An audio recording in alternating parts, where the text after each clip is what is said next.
Hi everybody, my name is Alejandro Hernandez and I would like to inform you about the opioid epidemic going on here in the state of North Carolina. Opioids can include anything from hydrocodone, oxycodone, morphine, as well as fentanyl. The first three that I mentioned, hydrocodone, oxycodone, and morphine, are painkillers. Those are high painkillers. Fentanyl is what can be found in heroin, which has led people to overdose and die.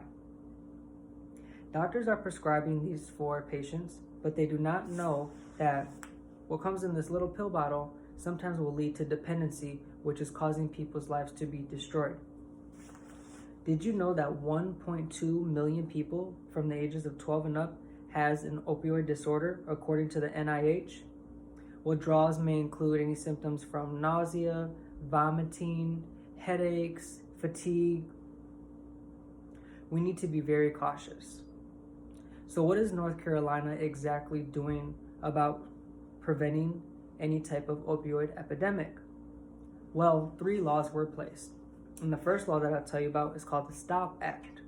The STOP Act stands for Strain Opioid Misuse Prevention. This will set a 5-day limit and a 7-day limit on painkiller prescriptions for people that have had either extreme pain or surgery, according to the Department of Health and Human Services.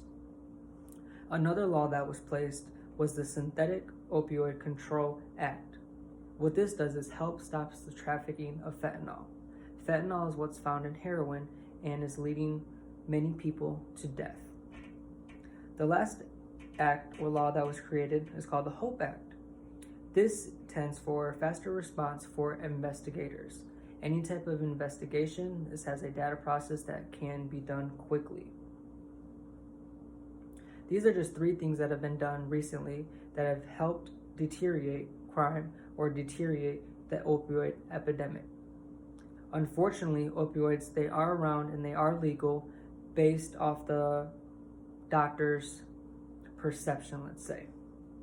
Sometimes, as we know, there are bad doctors and they are overfilling these prescriptions on purpose, either for pay or because they know somebody in the inside. I hope that I've educated you on what North Carolina is trying to do in order to stop this opioid epidemic that we're going through.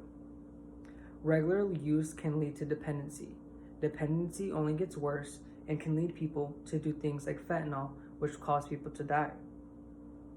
This has extreme effects on the brain and can definitely affect your life in a negative way. Personally, I think the best act or the best law would be the STOP Act. Setting a 5-day limit on a refill instead of having 3, 4, 5 refills, that will help a person's brain not become dependent on that opioid. What we need to understand is that these opioids are causing people either to run out, which means that if they can't go to the doctor, where are they going to go? Unfortunately, they're going to go to the streets. The streets, they're going to be druggies, there's going to be junkies, and they will just lead themselves down a road of destruction. This is what we are trying to prevent. The STOP Act is the best one because this will set a limit.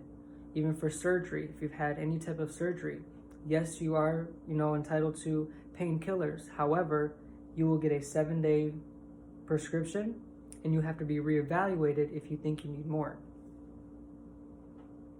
I hope that I've informed each and every one of you. I hope that you guys can share this information and pass it along. With that being said, is there any questions that you guys have for me personally?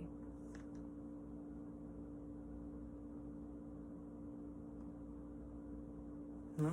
All right then. Well, I thank you so much for your time. I appreciate each and every one of you being here. And everybody, be blessed. Take care. Bye-bye.